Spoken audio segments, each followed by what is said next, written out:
Welcome to WMLT News. I'm Josh Kerbway. And I'm Marilyn McAuliffe. The gubernatorial election is only a few days away, and we are continuing our series on the candidates. Last week, we heard from Republican nominee Russ Weeks, and this week, David Burnside had a chance to catch up with incumbent Joe Manchin. After speaking with challenger Russ Weeks, we met up with Joe Manchin at a campaign event in Fayetteville. He gave us a message for West Virginia voters.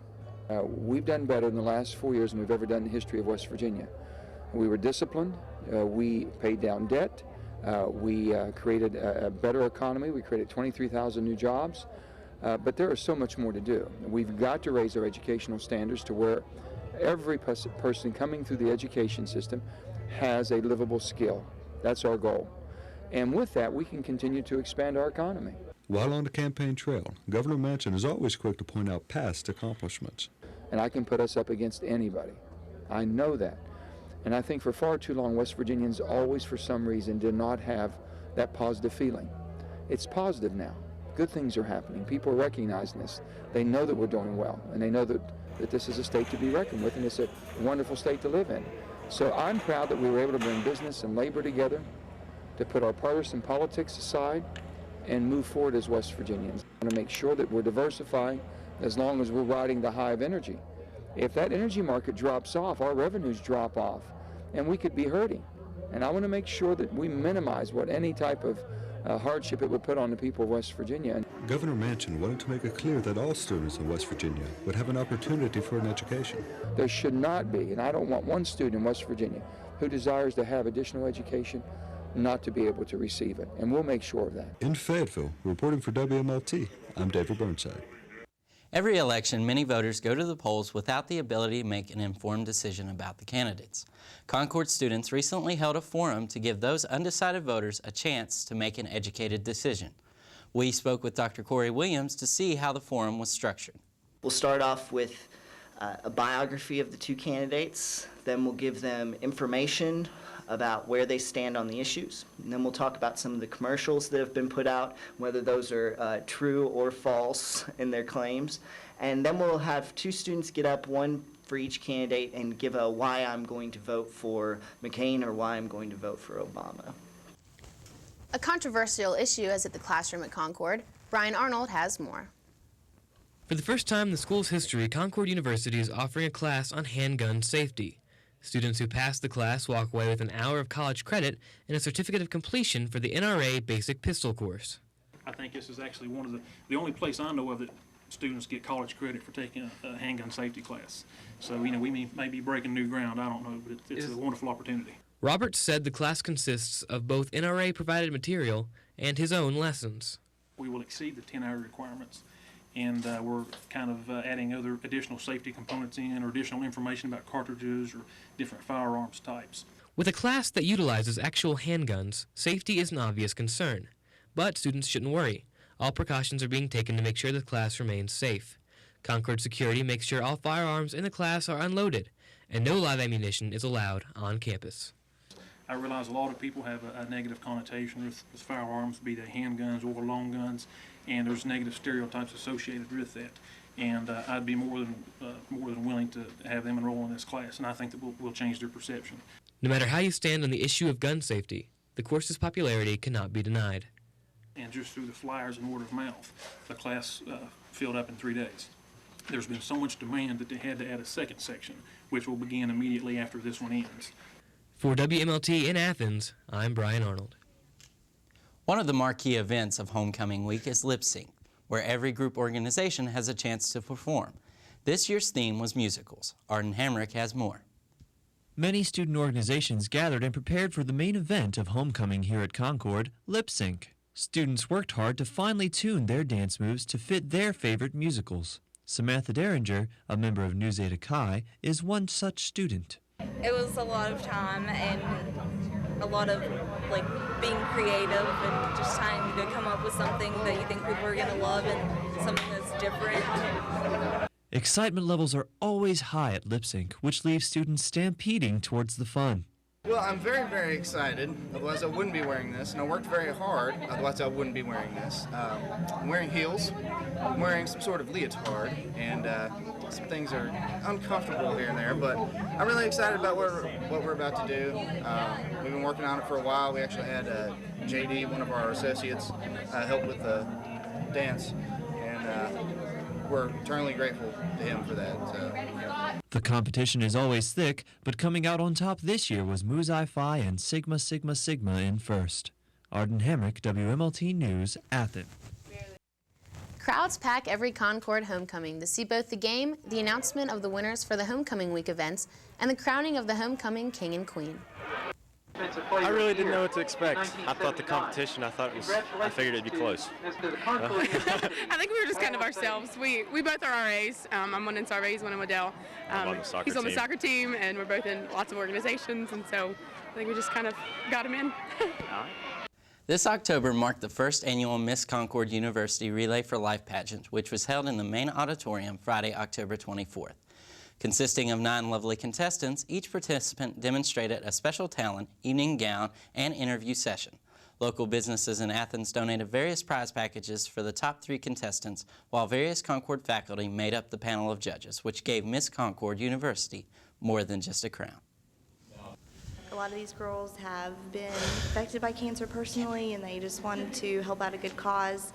And whoever wins Miss Relay will be the spokesperson for Relay for Life at Concord. Christina Dillard was crowned the winner, and the runner-ups were Paige Cook and Brittany Keys. Congrats to all participants.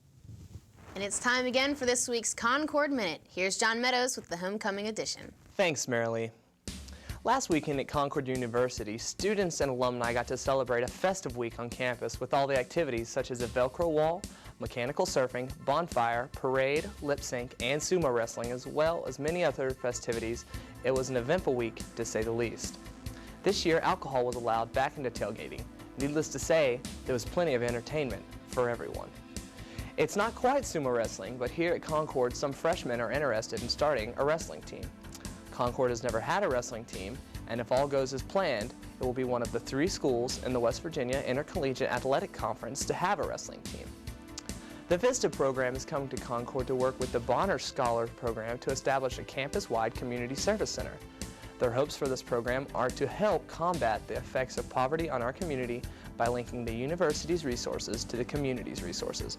The program will strive to bring faculty and staff with students and other communities for the cause. That's it for this week's Concord Minute, brought to you by the Concordian. Back to you, Marilee. Thanks, John. And now it's time for a break here on WMLT. Stay tuned to hear about a gathering of bridge jumpers and other festivals around the area.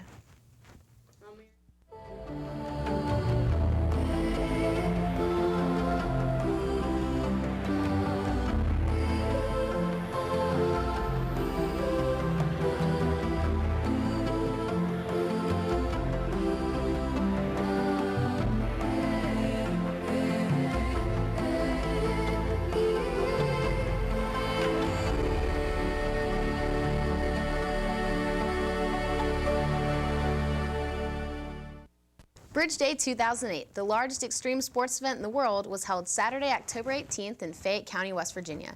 Hundreds of base jumpers and nearly 80,000 spectators attended this year's event. WMLT was there to experience it all and talk to a few of the jumpers. This is my 9th jump here. This is my 2nd jump today, so I can't wait to get off this bridge. It's freezing. First base jump ever. Oh, what was it like? It was awesome. It was scary, but it was awesome. How long have you been jumping? Since 1989. What's it like today? It's pretty good. The wind's starting to pick up. I've already got one jump, and I'll take it easy on this jump. Over the past 2 weekends, the Summers County community has celebrated the effect that the railways have had on their community.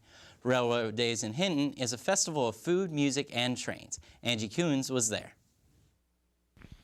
I'm here at Railroad Days in Hinton, West Virginia, and despite the weather, everyone seems to be having a very good time.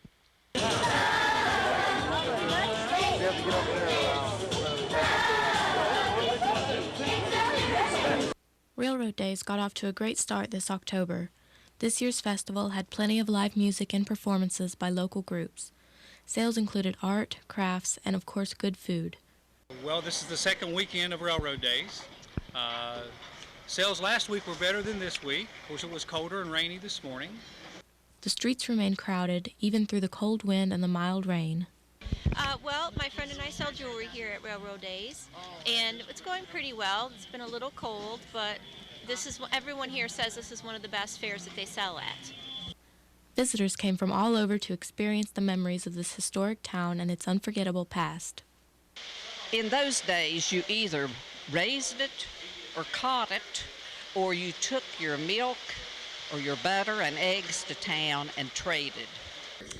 Well, this is obviously the Hinton Train Days, the Railroad Festival, and these are my grandfather's photos. He worked for the railroad for 42 years. He worked down at the Roundhouse, and he took 8 albums worth of photographs. Accidents, conductors, you name it, he's got it in there. And we've done this every year for a couple of years, so we really enjoy it. Model trains were displayed throughout buildings in the town along with pictures and antiques to remind everyone of the background of the railroads in Hinton. What a beautiful thought I am thinking. It's concerning that great speckle. Reporting in Hinton, West Virginia, I'm Angie Coons. Beckley also had a festival of a different kind. Daniel Vineyards held their first annual Fall Festival. The event mirrored the Spring Festival held every June for the past 10 years. Sean Miser has more. Daniel Vineyards held its first ever Fall Festival last Saturday. The entertainment was highlighted by 3 local bands. Performers enjoyed the festival but did have some issue with the weather. It went well. It was very cold. Our hands got very cold, but we had a good response. People seemed to like what we played, and we enjoy playing anywhere that people will have us. That was a long set. I think it went quite well. The crowd loved us. We were able to joke around real well, and it seemed like the crowd liked us. A little cool out here to start with, and then the sun came out, if you noticed. With the sounds of southern West Virginia filling the background, the local artists weren't the only thing to taste at the Fall Festival. We've got 3 really good music groups that we've discovered, and they've done well. The crowd really appreciated them. The wineries, of course, all have good wine, and so we have a nice group of wineries that we can count on providing good wine and good service. Attendance was down from the usual crowds at the Spring Festival, but patrons can still look forward to this event next year. I think we will, but we may have to have them a little bit earlier. It's a little chilly now and a little too late, I think, for a fall festival, but we're learning, so we'll have it. Sean Miser, WMLT News, Beckley. Kids in Raleigh County got a jump start on the Halloween festivities early. The Incredible Hulk, Batman, and even a Power Ranger made an appearance. The children filed through uptown Beckley to get some ghostly goodies. Tailgate Halloween started in the late 1980s by the Youth Museum in Beckley. We asked Leslie Baker what Tailgate Halloween was about. It's just kind of a great Halloween block party, and it's over and done with in one morning and one part of an afternoon, so it's a really good event. A safe alternative to door-to-door trick-or-treating. Started out, we had 20 vendors and we had 100 kids. This year we have 50 vendors and we'll probably have 600 or 700 kids. That's all we have today. Tune in 2 weeks for more WMLT. We'll leave you with footage from this week's homecoming events.